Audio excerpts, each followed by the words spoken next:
വെള്ളിനഴിയിൽ ജലസംഭരണി തകർന്നുണ്ടായ അപകടം അമ്മയും കുഞ്ഞും മരിച്ചത് അതിദാരുണമായി. വെട്ടുകല്ലുകൾ കൊണ്ട് നിർമ്മിച്ച 3 മീറ്ററോളം ഉയരമുള്ള ജലസംഭരണി തകർന്നാണ് അപകടം.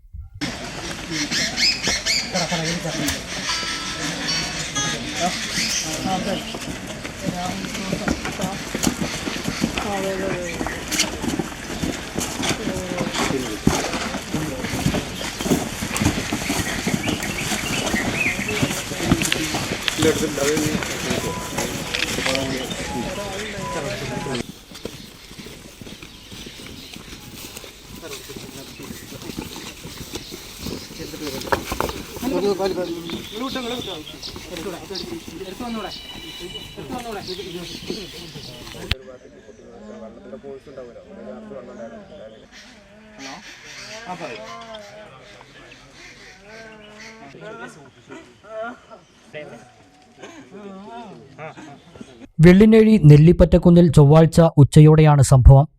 ഇവിടെ പശുഫാമിലെ തൊഴിലാളിയായ വെസ്റ്റ് ബംഗാൾ സ്വദേശി വസുദേവിന്റെ ഭാര്യ 30 വയസ്സുള്ള ഷമാലി, ഇവരുടെ മകൻ 2 വയസ്സുള്ള സാമിറാം എന്നിവരാണ് മരിച്ചത്. 3 മീറ്ററോളം ഉയരമുള്ള വെട്ടുകല്ല് ഉപയോഗിച്ച് നിർമ്മിച്ച ജലസംഭരണിയാണ് തകർന്നത്. ഇതിനടിയിൽപ്പെട്ടാണ് അമ്മയും കുഞ്ഞും ദാരുണമായി മരിച്ചത്. സംഭവ സമയത്ത് വസുദേവ് പശുക്കൾക്ക് പുല്ലരിയാനായി പുറത്തു പോയിരുന്നു. ഉച്ചയോടെ തിരിച്ച് ഫാമിൽ വന്ന് നോക്കുമ്പോഴാണ് ജലസംഭരണി തകർന്ന് ഇരുവരും അവശിഷ്ടങ്ങൾക്കടിയിൽപ്പെട്ട് കിടക്കുന്നതായി കണ്ടത്. ഉടൻ ഫാം ഉടമയെ വിവരമറിയിക്കുകയായിരുന്നു. ഇവർ ഫയർഫോഴ്സിലും പോലീസിലും വിവരമറിയിച്ചതിനെ തുടർന്ന് കോങ്ങാട് നിന്നുള്ള ഫയർഫോഴ്സ് എത്തിയാണ് അവശിഷ്ടങ്ങൾക്കിടയിൽ കുടുങ്ങിക്കിടന്ന അമ്മയെയും കുഞ്ഞിനെയും പുറത്തെടുത്തത്. അപ്പോഴേക്കും ഇരുവരും മരണപ്പെട്ടിരുന്നു. 6 മാസമായി ഇവർ ഇവിടെ ഫാമിൽ ജോലി ചെയ്തു വരികയാണ്.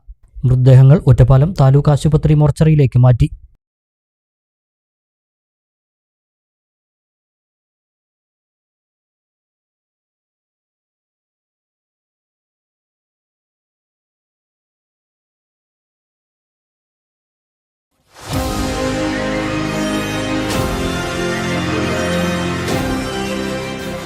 കൂടുതൽ വാർത്തകളും വിശേഷങ്ങളും അറിയാൻ പേജ് ലൈക്ക് ചെയ്യൂ.